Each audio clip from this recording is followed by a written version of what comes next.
What you gonna do? Represent, yeah, we fresh to death. From east to west, float on my friends. Represent, yeah, we fresh to death. From east to west, float on my friends.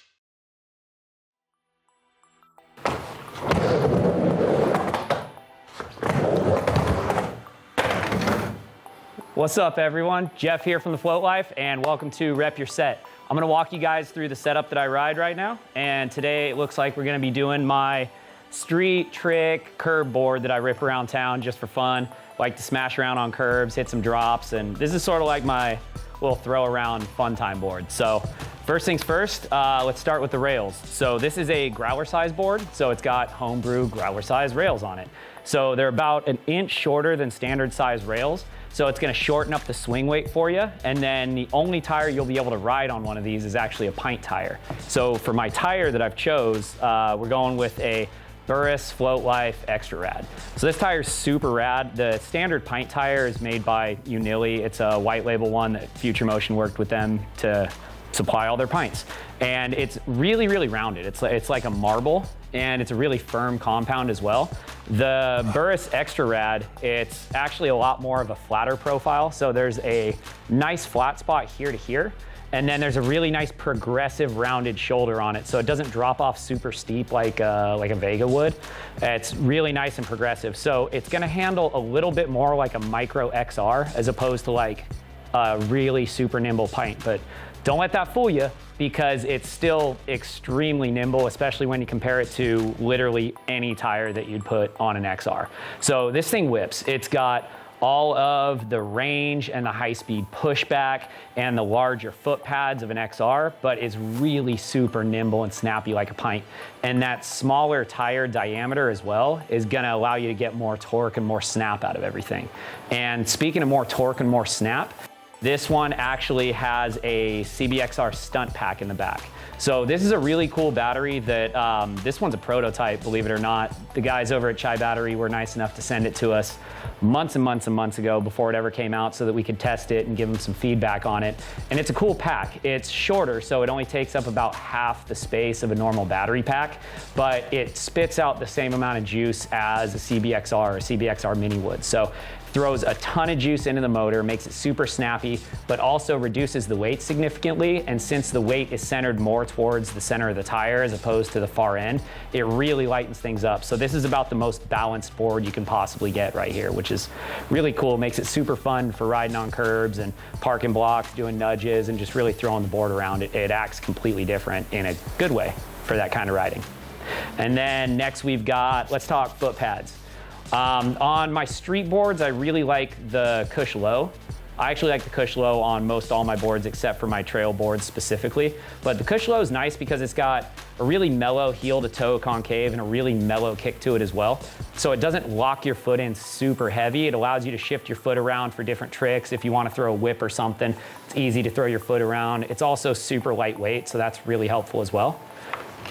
And of course, TFL grip on there. I mean, come on, all day. TFL grip, it's the best, man. Been doing it for a while. It's good stuff.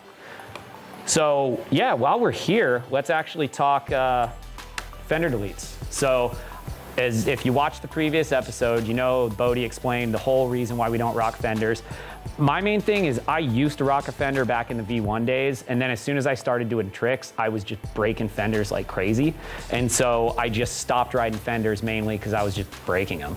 That's the reason why I don't ride fenders, but going forward, I've tried to ride fenders again, and we do have a lot heavier duty fenders these days. Future Motion does make a really nice carbon fiber fender that goes over the top, but I've found riding boards with fenders, they ride different for me. I don't know exactly what it is, but I think it makes it a little bit more top heavy. Even though they're pretty lightweight, it's still noticeable for me. From adding weight to the top of the board, it throws off the center of gravity for me, so I'm not a big fan of that.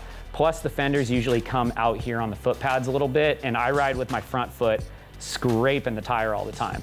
Like if you check any of my shoes, zoom in on that. Look at that. That mark right there, that's how you know you ride one wheels without a fender. So my heel is constantly touching that tire.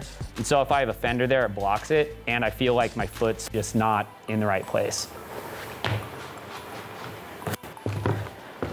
And then one of the really important things to have on these street boards where you're riding a lot of curbs and stuff are the Float Lifesavers. These are huge because on these types of boards, I break more rims than anything. Doing back ones onto concrete, doing long nose slides where the curb is constantly jacking into your rim. I mean, if you guys have seen my board that I rode in Socially Distant on that super long nose slide on the railroad track, the whole entire rim is just completely chewed up. It's totally destroyed because we didn't have Lifesavers at that point. So grab some Lifesavers if you're gonna beat your rims up. If you ride low PSI or you do any tricks at all, it's a Lifesaver for real.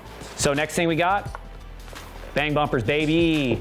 These are some of the early prototypes right here. I actually think these are the first prototype set of bang bumpers that we had poured out of our current mold.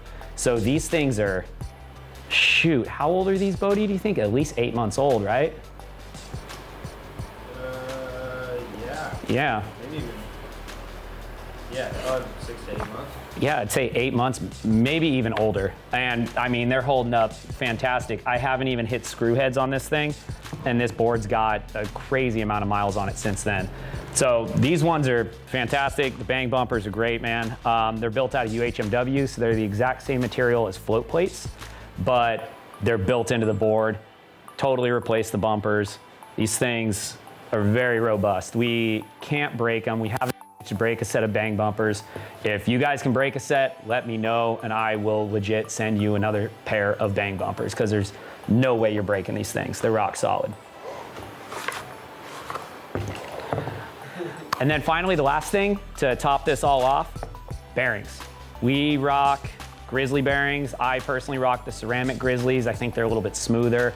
They tend to last a little bit longer in our boards, which is really nice. They've got that cool sapphire blue seal on them. They're ABEX 7s. They're the only bearing out there that's gonna have a warranty. We do a full 6-month, 1,000-mile warranty on them. So if you guys ever have a problem with them, hit me up, send them back. We'll send you a new pair, no questions asked. It's all good. So that's my setup for riding street, tricks, curbs, all that kind of stuff. And thanks for joining me, everyone. So let's see how I can roll out on this thing. Oh, this is so sketch. Woo! Nailed it. Woo-hoo-hoo-hoo. Zang.